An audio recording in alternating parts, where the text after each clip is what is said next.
Statement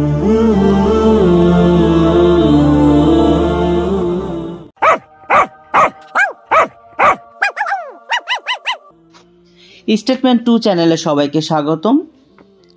শুরু করছি আসাদ নূর সমীপে আমার বিশ্বাস গ্রন্থটির ৫ম পর্ব। আজ আলোচনা করব যে অধ্যায় নিয়ে, অধ্যায়টির নাম বহু বিবাহ সংক্রান্ত প্রোপাগান্ডার জবাব। বিয়ে মহান আল্লাহর দেয়া বিশেষ এক নিয়ামত, রাসূল সাল্লাল্লাহু আলাইহি সাল্লামের গুরুত্বপূর্ণ সুন্নত, ঈমানের পূর্ণতার সহায়ক, চারিত্রিক আত্মরক্ষার অনন্য হাতিয়ার। আদর্শ পরিবার গঠন, জৈবিক চাহিদা পূরণ এবং মানসিক প্রশান্তি লাভের প্রধান উপকরণ হতে পারে একটি বৈধ বিয়ে। প্রাপ্তবয়স্ক সামর্থ্যবান হলে কাল বিলম্ব না করে বিয়ে করা প্রত্যেক মুসলমানের ঈমানি দায়িত্ব। বিয়ে শুধু জৈবিক চাহিদাই নয়, বরং একটি মহান ইবাদতও বটে। বিয়ের মাধ্যমে ইহ ও পরকালীন কল্যাণ সাধিত হয়। বিয়ে মানুষের জীবন পরিশীলিত, মার্জিত ও পবিত্র করে তোলে। আমাদের পেটে ক্ষুধা লাগার মতোই শারীরিক চাহিদাও একটি অতিশয় স্বাভাবিক বিষয়। তথাকথিত ইসলাম বিদ্বেষীগণ ভুলেই যান তাদের নিজেদেরও যৌন চাহিদা রয়েছে এবং তারা সকলেই শারীরিকভাবে সুস্থ। তারা তাদের যৌন চাহিদা মিটিয়ে থাকেন কতিপয় বৈধ এবং অবৈধ পন্থায়। আর ইসলাম শুধুমাত্র বৈধ পন্থাটাকেই স্বীকৃতি দিয়েছে। অবৈধ কোনো পন্থাকে স্বীকৃতি না দেওয়াতেই যেন তাদের সকল রাগ ক্ষোভ কেবলমাত্র ইসলামের উপর এসেই পড়ে। এরা আসলে নিজেদের নাস্তিক হিসেবে ঘোষণা দিয়ে তাদের প্রকৃত চরিত্রকে আড়ালে রাখতে চায়। আর সেই প্রকৃত পরিচয় হচ্ছে তারা মূলত ইসলাম বিদ্বেষী। আর এর বাস্তবতা তখনই পরিলক্ষিত হয় যখন একই ব্যক্তি রাসূল সাল্লাল্লাহু আলাইহি সাল্লামের 11টি বিয়ে প্রসঙ্গে বিষোদাগার করলেও অন্যান্য ধর্মীয় গুরুদের একাধিক বিয়ের ব্যাপারে নিশ্চুপ থাকেন। বিষ্ণু পুরাণের 4 অংশের 15 নম্বর অধ্যায়ের 16 নম্বর শ্লোকে আছে, ভগব তোহ পাত্র মর্ত লোকে হব তিন্নস্য ষোড়শ সহস্রণ্যে কত্তুর শতা ধিকানি শ্রীনাম ভবন। এর সরল অর্থ শ্রীকৃষ্ণের 16,100 স্ত্রী। কিন্তু বিষ্ণু পুরাণের 5 অংশের 28 নম্বর অধ্যায়ে বলা আছে, অনাশ্চ ভার্যা কৃষ্ণশ্চ বহু বহু সপ্ত শোভনা ষোড়শাসন্ন সহস্রাণী স্ত্রীণা মন্নানি চক্রিন্ন। এই 2 শ্লোকের অর্থ হল কৃষ্ণের মোট স্ত্রীর সংখ্যা 16,007 জন। যৌন উত্তেজনা আসা মানুষের স্বাভাবিক প্রবণতা সমূহের একটি। তবে যৌনক্রিয়া ধর্মীয় এবং সামাজিক অনুশাসন এবং আইন দ্বারা নিয়ন্ত্রিত। একজন পুরুষ একজন নারীর প্রতি যৌন আকর্ষণ বোধ করে এবং যৌনতার লিপ্ত হতে আগ্রহী হয়। একইভাবে একজন নারী একজন পুরুষের প্রতি যৌন আকর্ষণ বোধ করে এবং যৌনতায় লিপ্ত হতে ইচ্ছুক হয়। নারী পুরুষের পারস্পরিক আসক্তি যৌন সঙ্গমে চূড়ান্ত পরিণতি লাভ করে এবং যৌন সুখের সৃষ্টি হয়। যৌন সুখ লাভের আকাঙ্ক্ষা নারী ও পুরুষের স্বাভাবিক জৈবিক চাহিদা। যৌন সুখ লাভের এই প্রক্রিয়ায় পরিণতিতে নারীর গর্ভধারণ করতে এবং সন্তান দিতে সক্ষম হয়। সন্তানের জন্ম দিতে বা বংশ বিস্তারে অর্থাৎ প্রজননে আগ্রহী নারী ও পুরুষ সাধারণত বৈবাহিক বন্ধনে আবদ্ধ হয়, কেননা বিবাহ যৌন সঙ্গমের ধর্মীয়, সামাজিক ও আইনি অনুমোদন প্রদান করে। যদিও বর্তমান যুগের সব যুগল যৌন সম্পর্কে লিপ্ত হওয়ার জন্য বিয়ে করে না। মার্কিন নারী যৌনবিদ লরা ফ্রেবার্গ তার 2009 সালের বই ডিসকভারিং বায়োলজিক্যাল সাইকোলজিতে বলেন, যৌন মিলনের উদ্দেশ্য বর্তমানে আর শুধু বাচ্চা জন্মদান নয়, এটা হতে পারে দুজন বিপরীত লিঙ্গের বা সমলিঙ্গের মানুষের মধ্যে সংঘটিত প্রেম ভালোবাসার মাধ্যম বা বহির্প্রকাশ। এবং যৌন মিলনে সব যুগলই যে অন্তর্ভিদিক ক্রিয়ায় জড়াবে সেটা নয়। ইসলাম ও ইসলামের নবীর শত্রুরা সর্বকালে বহু বিবাহ, বিশেষত চারিত্রিক পবিত্রতার বিশ্ব আইডল রাসূলুল্লাহ সাল্লাল্লাহু আলাইহি ওয়াসাল্লামের বহু বিবাহকে সমালোচনার বিষয়বস্তুতে পরিণত করে ইসলাম ও ইসলামের নবীর চরম বিরোধিতা ও ছিদ্রান্বেষণের প্রয়াস পেয়েছে। ইসলাম বিদ্বেষী নাস্তিকদের প্রতিনিধিত্বকারী আসাদ নূর রাসূলুল্লাহ সাল্লাল্লাহু আলাইহি ওয়াসাল্লামকে কামুক বলার চরম দুঃসাহসিকতাও দেখিয়েছে অবলীলায়। যদিও বহুগামিতা ও অবৈধ যৌনাচার তাদের সামাজিক কালচার ও মজ্জাগত অভ্যাসে পরিণত, যা দুনিয়ার সামনে দিবালোকের ন্যায় স্পষ্ট। বস্তুত রাসূল সাল্লাল্লাহু আলাইহি ওয়াসাল্লামের সমগ্র জীবনালেখ্য সামনে রাখা হলে কোনো মানব তো দূরের কথা, শয়তানও তার মতো মহামানবের কালিমামুক্ত চরিত্রে কালিমা লেপনের অবকাশ পাবে না এবং তার রিসালাত ও নবুয়াতের বিপক্ষে কথা বলার কোনো সুযোগ পাবে না। কারণ একথা অকাট্যভাবে প্রমাণিত যে তিনি সর্বপ্রথম বিয়ে করেন 25 বছর বয়সে হযরতে খাদিজা রাদিয়াল্লাহু তাআলা আনহাকে, যিনি ছিলেন বিধবা। ইতোপূর্বে যার আরো 2 জন স্বামী মারা গিয়েছিল। 40 বছর বয়স্কা এবং কয়েক সন্তানের জননী। নিজের চেয়ে 15 বছরের বড় এ বয়স্কা নারীর সাথেই 50 বছর পর্যন্ত পূর্ণ যৌবনকাল অতিবাহিত করেন রাসূলুল্লাহ সাল্লাল্লাহু আলাইহি ওয়াসাল্লাম। আম্মাজান খাদিজা রাদিয়াল্লাহু তাআলা আনহার সাথে 25 বছরের এই দীর্ঘ সংসার জীবনে অন্য কোনো নারীকে বিয়ে করার কথা কল্পনাও করেননি আত্মসংযম ও নিষ্কলুষ চরিত্রের বিশ্ব আইডল মহানবী সাল্লাল্লাহু আলাইহি ওয়াসাল্লাম। ইতিহাস সাক্ষী, তার জীবনের সুদীর্ঘ 63 বছর তার জানের শত্রুদের সামনেই কেটেছে। তার নবুয়াত আর রিসালাতের ঘোষণা প্রচারিত হওয়ার পর মক্কা নগরীতে তার চরম বিরোধিতার সূত্রপাত হয়। মদিনায় আগমনের পর ইহুদিরা আদা জল খেয়ে মাছে নামে তাকে ও তার মিশনকে থামিয়ে দিতে।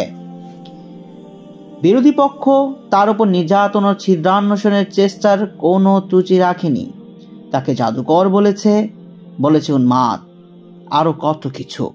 কিন্তু পরম শত্রুর মুখ থেকেও তার ব্যাপারে কোনো সময় এমন কথা বের হয়নি যা তার চারিত্রিক পবিত্রতাকে সন্দেহযুক্ত করতে পারে বা নিষ্কলুষ চরিত্রে কোনো ক্ষুদ্রতম কলঙ্কের কালিমা লেপন করতে পারে।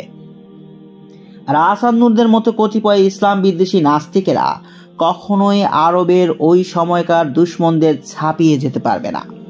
অথচ তাদের মুখ দিয়েও কখনোই অন্তত একটি নোংরা অপবাদ আল্লাহর রাসূলের বিরুদ্ধে বের হয়নি যা এখনকার ইসলাম বিদ্বেষীরা মিডিয়ার মাধ্যমে করে থাকে।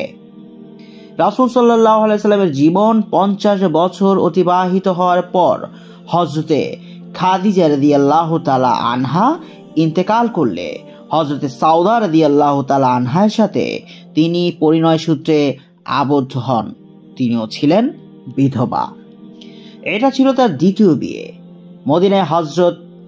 মদিনায় হিজরত ও বয়স 54 বছর হওয়ার পর দ্বিতীয় হিজরিতে স্বয়ং আল্লাহ তাআলার ইশারায় আম্মাজান আয়েশা সিদ্দিকা রাদিয়াল্লাহু তাআলা আনহা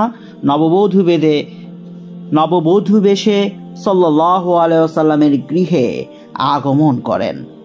54 বছর বয়সে এসে তার 2 জন স্ত্রী একত্রিত হয়, আর এখান থেকেই তার বহু বিবাহের সূত্রপাত হয়। এর 1 বছর পর হাফসা রাদিয়াল্লাহু তাআলা আনহাকে বিয়ে করেন। এর কয়েক মাস পর বিয়ে করেন জাইনাব বিনতে খুজাইমা রাদিয়াল্লাহু তাআলা আনহাকে। বিয়ের 18 মাস মতান্তরে 3 মাস পর তিনি ইন্তেকাল করেন। এরপর চতুর্থ হিজরিতে বিয়ে করেন সন্তানের জননী ও বিধবা হযরতে উম্মে সালামা রাদিয়াল্লাহু তাআলা আনহাকে। পঞ্চম হিজরিতে সরাসরি আল্লাহর নির্দেশে হযরতে জয়নব বিনতে জাহাশ রাদিয়াল্লাহু তাআলা আনহাকে অন্তঃপুরে আনেন। এ সময় মহানবী সাল্লাল্লাহু আলাইহি সাল্লামের বয়স হয়েছিল 58 বছর। অবশিষ্ট 5 বছরে অন্যান্য স্ত্রীগণ তার হেরেমে প্রবেশ করেন। তাফসিরে মারিফুল কোরআন 7 নম্বর খণ্ডের 187 থেকে 188 নম্বর পৃষ্ঠা, 2 নম্বর খণ্ডের 272 থেকে 273 নম্বর পৃষ্ঠা, সিরাতে মুস্তাফা 3 নম্বর খণ্ডের 278 থেকে 330 নম্বর পৃষ্ঠা। এখানে বিশেষভাবে উল্লেখযোগ্য যে এ সকল স্ত্রীগণের মধ্যে কেবলমাত্র আয়েশা রাদিয়াল্লাহু তাআলা আনহাই ছিলেন কুমারী, তা আবার অপ্রাপ্ত বয়স্কা। বিয়ের সময় বয়স ছিল 6 বছর, আর মহানবী সাল্লাল্লাহু আলাইহি সাল্লামের ঘরে উঠিয়ে আনার সময় বয়স হয়েছিল 9 বছর, যা পূর্বের অধ্যায়ে বিস্তারিত উল্লেখ করা হয়েছে। এছাড়া বাকি সবাই ছিলেন বিধবা, যাদের কারো কারো পূর্বে 2জন স্বামী অতিবাহিত হয়েছিল। এ কথা কে না জানে যে সাহাবায়ে কেরাম পুরুষ ও মহিলা নির্বিশেষে সবাই ছিলেন রাসূলুল্লাহ সাল্লাল্লাহু আলাইহি সাল্লামের জন্য নিবেদিত প্রাণ। তার ইশারায় জান কুরবান করতেও কুণ্ঠাবোধ করেননি কোনো সাহাবী। সকল নারী সাহাবী মহানবী সাল্লাল্লাহু আলাইহি সাল্লামের স্ত্রী হওয়াকে যে নিজের জীবনের পরম প্রাপ্তি, গৌরব ও মহা সৌভাগ্যের বিষয় মনে করতেন, তা তো বলাই বাহুল্য। এমত অবস্থায় তিনি চাইলে উল্লেখিত সংখ্যক বা তার চেয়েও বেশি কুমারী মেয়েকেই স্ত্রী হিসেবে গ্রহণ করতে পারতেন। এমনকি তিনি ইচ্ছা করলে যখন তখন যাকে ইচ্ছা তাকে পরিণয় সূত্রে আবদ্ধ করতে পারতেন, আবার ইচ্ছা করলে তালাকও দিতে পারতেন। কিন্তু তিনি তা করেননি, কারণ তার বহু বিবাহ কাম ক্ষুধা নিবারণ বা যৌনাচারের জন্য ছিল না, তা ছিল স্রেফ ইসলামের স্বার্থে। তাফসিরে মারিফুল কোরআন 271। যে শ্রেণীটি মহানবী সাল্লাল্লাহু আলাইহি সাল্লামের সুমহান চরিত্রে কালিমা লেপনের অপপ্রয়াসে লিপ্ত, তারা কি এমন সুযোগ পেয়ে হাতছাড়া করবে কখনো? হলফ করেই বলা যায় না, করবে না। কারণ ইউরোপ, আমেরিকা, পাশ্চাত্য সমাজের বিকৃত যৌন জীবনের বিচিত্র অবস্থার কথা সচেতন পাঠক মাত্রই অবগত থাকার কথা। একাধিক অবৈধ নারী সঙ্গ তাদের সংস্কৃতির অবিচ্ছেদ্য অংশ। আমরা জানি মহানবী সাল্লাল্লাহু আলাইহি সাল্লামের আগমন ছিল পৃথিবী ও পৃথিবীর মানুষের জন্য আশীর্বাদ স্বরূপ। তার আগমনের মূল লক্ষ্যই ছিল আল্লাহর দ্বীনের প্রচার প্রসার এবং মানুষকে কলুষ মুক্ত করে তার মুক্তি সাধন ও আল্লাহর অবতীর্ণ কালিমার বাণীকে বিশ্ব মানবের দ্বারে পৌঁছে দেয়া। তিনি ইসলামের মহান শিক্ষাকে কথা ও কাজে পৃথিবীর বুকে প্রতিষ্ঠিত করে গেছেন। মানব জীবনের এমন কোনো একটি অধ্যায় বা বিভাগ নেই যেখানে মহানবী সাল্লাল্লাহু আলাইহি সাল্লামের ঐশী আলোয় প্রজ্জ্বল হেদায়েত ও শিক্ষার প্রয়োজন নেই। আন্তর্জাতিক পরিমণ্ডল থেকে রান্নাঘর পর্যন্ত জামাতবদ্ধভাবে নামাজ আদায় করা থেকে শুরু করে স্বামী স্ত্রীর পারস্পরিক সম্পর্ক, পরিবার পরিজনের লালন পালন, এমনকি পেশাব পায়খানা পবিত্রতা অর্জনের যাবতীয় বিষয়েও তার আলোকিত শিক্ষা ও দিক নির্দেশনায় পরিপূর্ণভাবে বিদ্যমান রয়েছে। তার এই শিক্ষা ও হেদায়েত তো কেবল পুরুষদের জন্য ছিল এমন নয়, নারী জাতির জন্য ছিল আলাদা ও বিশেষ হিদায়েত ও শিক্ষা। নারী জাতির সাথে বিশেষভাবে সংশ্লিষ্ট বিধান বা মাসালাগুলো সাধারণত নারীরা নারীদের কাছ থেকে জানতেই স্বাচ্ছন্দ্য বোধ করেন, পুরুষদের কাছে জানতে লজ্জাবোধ করেন, দ্বিধাগ্রস্ত হন। এভাবে রাসূল সাল্লাল্লাহু আলাইহি সাল্লামের পারিবারিক জীবন ও আচার আচরণের সাথে শরিয়াতের অনেক বিধি বিধান সম্পৃক্ত ছিল, যেগুলো কেবল তার জীবন সঙ্গিনীগণের জন্যই জানা সম্ভব। অন্য কোনো নারী বা পুরুষের পক্ষে সেগুলো জানা সম্ভব নয়। এত বিস্তৃত বিশাল বিষয়াবলীর প্রচার প্রসার কেবল একজন স্ত্রীর পক্ষে আজও সম্ভব ছিল না। এজন্য প্রয়োজন ছিল একাধিক স্ত্রীর, প্রয়োজন ছিল তার পারিবারিক ও ব্যক্তিগত জীবনাচার সম্পর্কে পূর্ণ ওয়াকেফাল নারীদের একটি বড় জামাত, যাতে করে তার পারিবারিক জীবনের সমস্ত বিষয়াবলী ও সকল দিক অত্যন্ত নির্ভরশীলতার সাথে ও সন্দেহমুক্ত অবস্থায় পৃথিবীবাসীর সামনে উত্থাপিত হয়। এজন্যই তিনি বহু বিবাহ করেছিলেন। তার পত্নীগণের মাধ্যমে কি পরিমাণ ইসলামের প্রচার প্রসার ও খেদমত হয়েছে তা অনুমান করার জন্য এতটুকুই যথেষ্ট যে কেবল আয়েশা সিদ্দিকা রাদিয়াল্লাহু তাআলা আনহা থেকেই 2210 এবং উম্মে সালামা রাদিয়াল্লাহু তাআলা আনহা থেকে 378টি হাদিস উম্মাহ লাভ করেছে। যে হাদিসের প্রসিদ্ধ নির্ভরযোগ্য গ্রন্থসমূহে লিপিবদ্ধ আছে। 200 অধিক আয়েশা রাদিয়াল্লাহু তাআলা আনহার ছাত্র ছিলেন, যারা তার কাছ থেকে তাফসির, হাদিস, ফিকহ, ফতোয়া শিক্ষা করেছিলেন।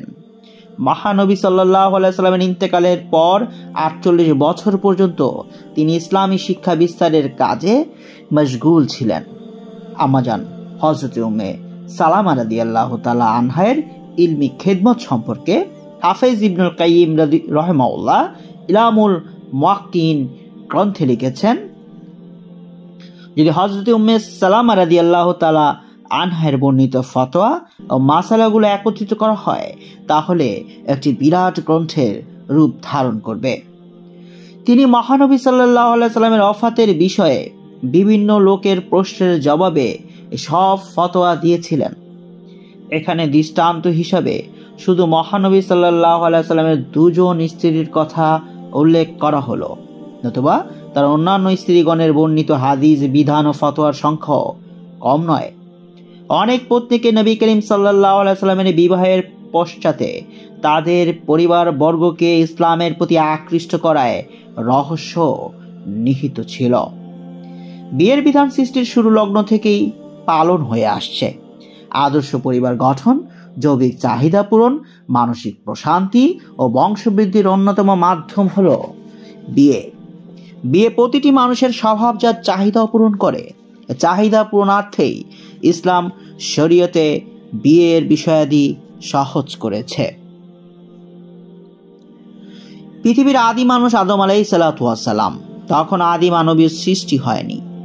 আদম আল্লাহর নির্দেশে জান্নাতের এখানে ওখানে ঘুরে বেড়ান।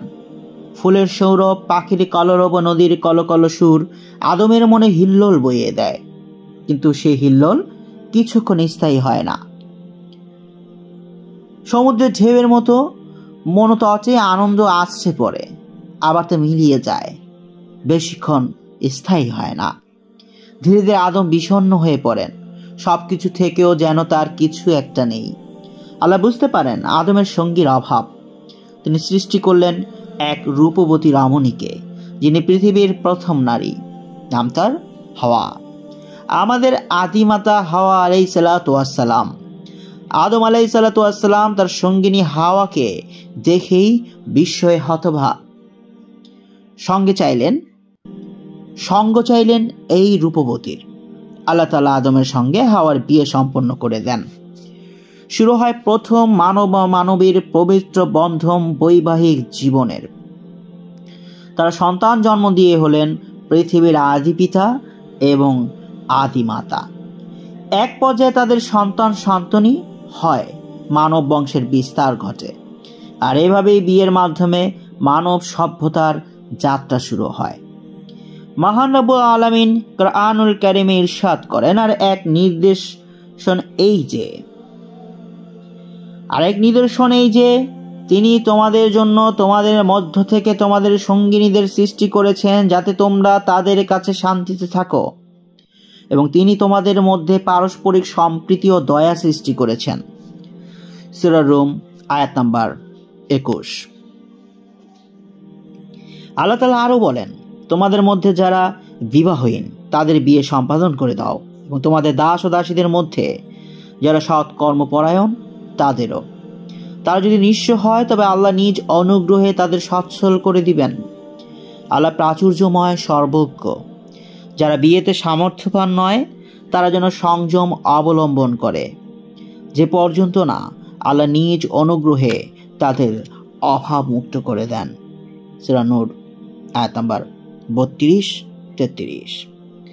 আল্লাহ তাআলা আরো ইরশাদ করেন, তারা তোমাদের পোশাক এবং তোমরা তাদের পোশাক স্বরূপ। সূরা বাকারা আয়াত নাম্বার 187। যারা বিয়ে করে না তাদের ব্যাপারে হুঁশিয়ারি উচ্চারণ করেছেন রাসূল সাল্লাল্লাহু আলাইহি ওয়াসাল্লাম। হাদিসে আছে, তিনজন ব্যক্তি আল্লাহ রসুল সাল্লাল্লাহু আলাইহি সাল্লামের ঘরে আসলেন। তারা ঘরবাসীদের রসুল সাল্লাল্লাহু আলাইহি সাল্লামের ইবাদত সম্পর্কে জিজ্ঞেস করেন। তার ইবাদতের কথা শুনে তারা বলল, কোথায় আল্লাহ রসুল সাল্লাল্লাহু আলাইহি সাল্লাম আর কোথায় আমরা?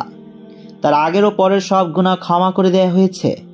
তখন তাদের একজন বলল, আমি সারা জীবন রাত ভর ইবাদত করব। আরেকজন বলল, আমি আজীবন রোজা রাখবো, কখনো রোজা ভাঙবো না। অন্যজন বলল, আমি নারীদের থেকে দূরে থাকবো, কখনো বিয়ে করব না। আল্লাহ রসুল তখন সাল্লাল্লাহু আলাইহি সাল্লাম তাদের কাছে এসে বললেন, অথচ আমি তোমাদের সবার চেয়ে বেশি আল্লাহকে ভয় করি, কিন্তু আমি রোজা রাখি, আবার ইফতার করি, নামাজ পড়ি, আবার ঘুমও যাই, নারীকে বিবাহও করি। অতএব যারা আমার সুন্নত ছেড়ে দেবে তারা আমার উম্মতের অন্তর্ভুক্ত নয়। বুখারী হাদিস নাম্বার 5063, মুসলিম হাদিস নাম্বার 1401। সক্ষমতা থাকলে দ্রুত বিয়ে করা আবশ্যক। রাসূল সাল্লাল্লাহু আলাইহি সাল্লাম আরো বলেন, হে যুব সম্প্রদায়, তোমাদের মধ্যে যে বিয়ের সামর্থ্য রাখে সেই জন্য বিয়ে করে নেয়, কেননা তা চক্ষুকে সংযত রাখে এবং লজ্জায় স্থান রক্ষা করে। বুখারী হাদিস নাম্বার 5063, মুসলিমের হাদিস নাম্বার 1400। রাসূল সাল্লাল্লাহু আলাইহি সাল্লাম আরো বলেন, যখন বান্দা বিয়ে করে তখন সে তার দিনের অর্ধেক পূরণ করে। অতএব বাকি অর্ধেকাংশে সে যেন আল্লাহকে ভয় করে। সহিহ জামিউস সাগীর ওয়া জিয়াদাতুহু হাদিস 6148, তাবরানী হাদিস নাম্বার 972, মুস্তাদরাক হাদিস নাম্বার 2728। ইসলামে বিয়ের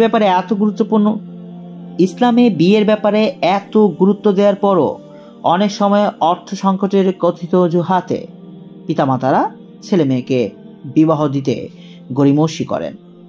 আবার অনেক যুবক যুবতীও ক্যারিয়ারের কথা বলে বিয়ে করতে টালবাহানা করেন।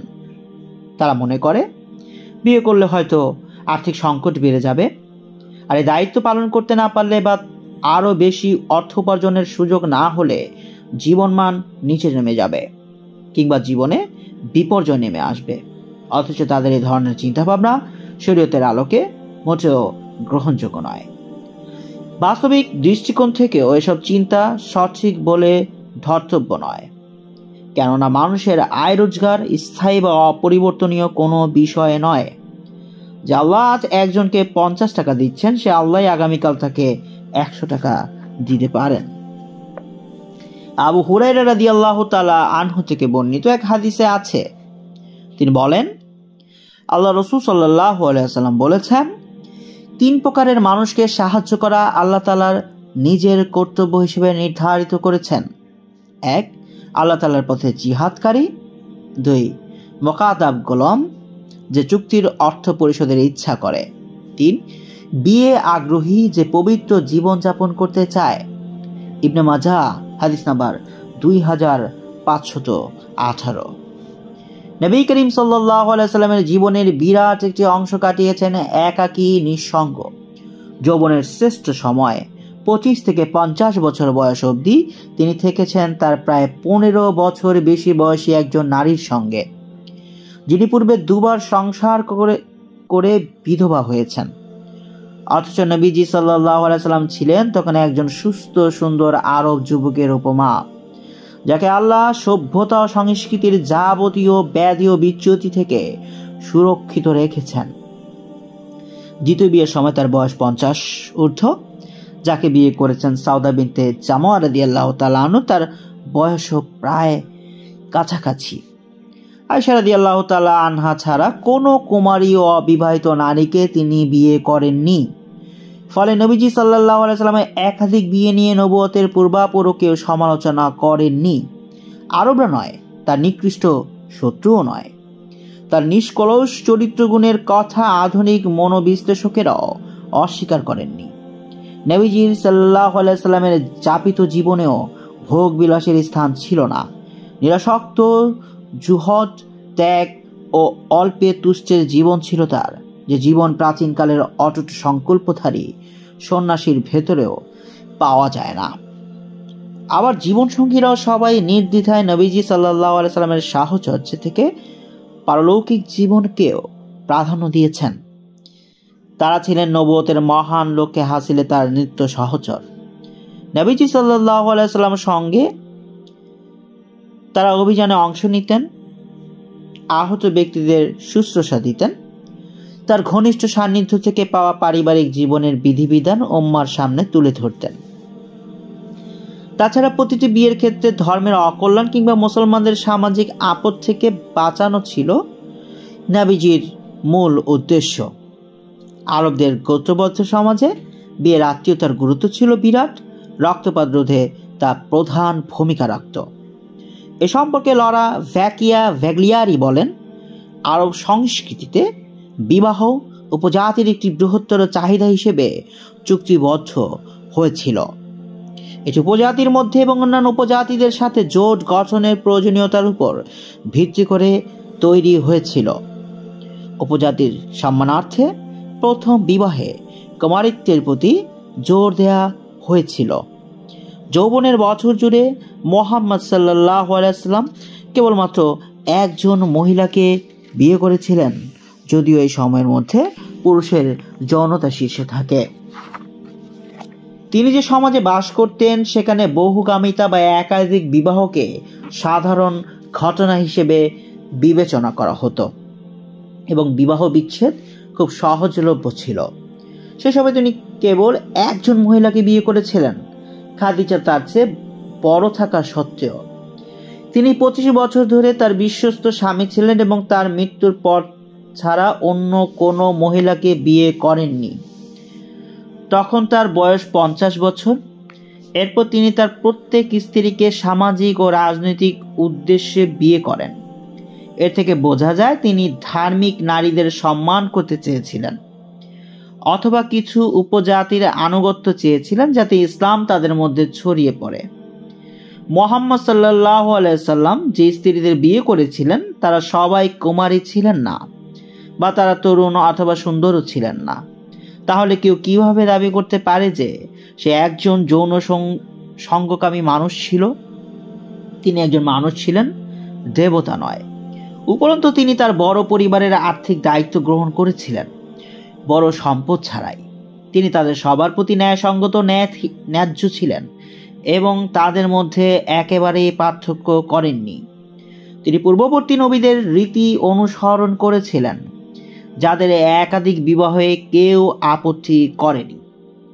এর কারণ কি এই যে মানুষ মুহাম্মাদের একাধিক বিবাহকে আপত্তি জানায় যে আমরা তার জীবনের সূক্ষ্ম বিবরণ জানি এবং তার আগে নবীদের জীবনের বিবরণ এত কম জানি? টমাস কার্লাইল বলেন, মুহাম্মদ নিজে তার সম্পর্কে যা কিছু বলা যেতে পারে তা কোনো কামুক মানুষ নয়। আমরা ব্যাপকভাবে ভুল করব যদি আমরা এই লোকটিকে একটি কামুক হিসাবে বিবেচনা করি, প্রধানত যে কোনো ধরনের উপভোগের উপর ভিত্তি করে। Carlyle Thomas 1840 on heroes hero worship at the heroic in history, ইংরেজি ভাষায় চ্যাপম্যান অ্যান্ড হল, পৃষ্ঠা 83, ISBN 9781571798312। এছাড়াও স্কটিশ ইতিহাসবিদ ওয়াট বলেছেন যে মুহাম্মদ সাল্লাল্লাহু আলাইহি সাল্লাম প্রায় সমস্ত বিবাহ বন্ধুত্বপূর্ণ সম্পর্ককে শক্তিশালী করার রাজনৈতিক দিক ছিল এবং এটি আরব রীতির উপর ভিত্তি করে তৈরি করা হয়েছিল। Montgomery Watt W 1956, Muhammad at Medina, Osmani University Digital Library of India, Oxford at the Clarendon Press, পৃষ্ঠা 287।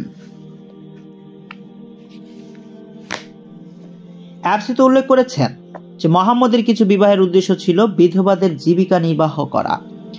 আরও উল্লেখ করেন যে কুমারী বিবাহের উপর জোর দেওয়া তখন সমাজে বিধবাদের জন্য পুনর্বিবাহ কঠিন ছিল। এসপোসিটো 1998, পৃষ্ঠা 16-18, এসপোসিটো 1998, পৃষ্ঠা 17-18। পিটার্স বলেন যে মুহাম্মদের বিবাহ সম্বন্ধে সাধারণীকরণ করা কঠিন। তাদের মধ্যে অনেকেই রাজনৈতিক, কিছু সহানুভূতিশীল এবং সম্ভবত ভালোবাসার কিছু বিষয় ছিল। নিম্নে মুহাম্মাদের বিবাহের কিছু উদ্দেশ্য বর্ণনা করা হয়েছে। 1.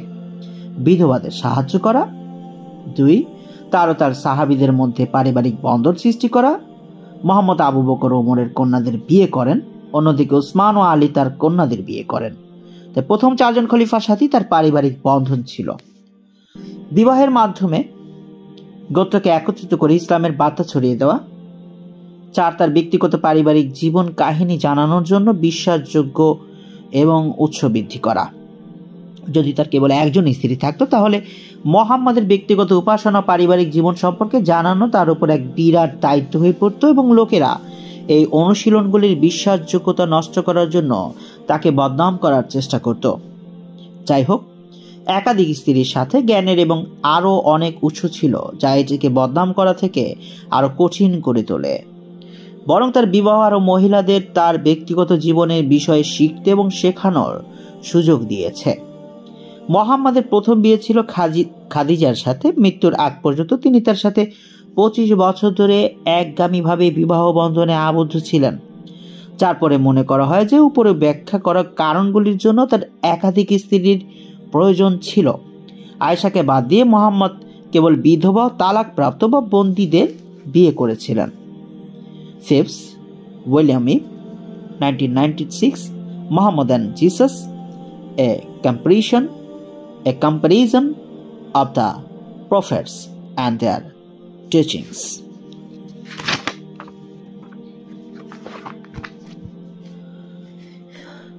সুতরাং নবীজি সাল্লাল্লাহু আলাইহি ওয়াসাল্লাম বহু বিবাহের উল্লেখযোগ্য কয়েকটি কারণ হলো: 1. ইসলামের পারিবারিক বিধান শিক্ষা দেওয়া।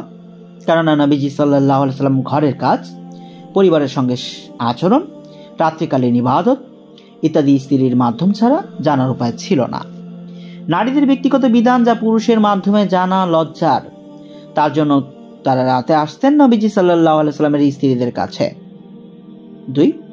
ইসলামে আমির দাস সবাই সমান এবং বিয়েতে কুমারী ও বিধবা মর্যাদায় পার্থক্য নেই, সাম্য শিক্ষা দেওয়া।